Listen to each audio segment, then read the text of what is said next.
everyone, in this tutorial, I'll guide you on how to make a diagram in Canva.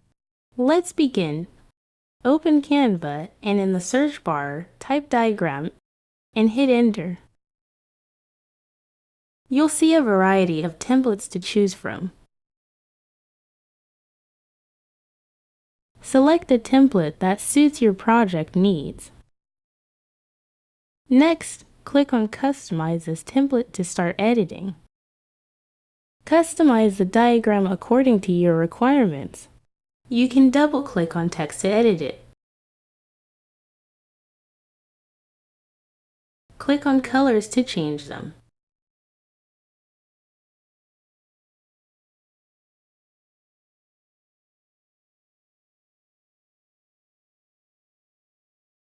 Click Date. Adjust data on the left sidebar.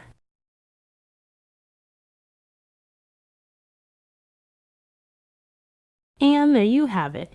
Your custom diagram is ready in Canva.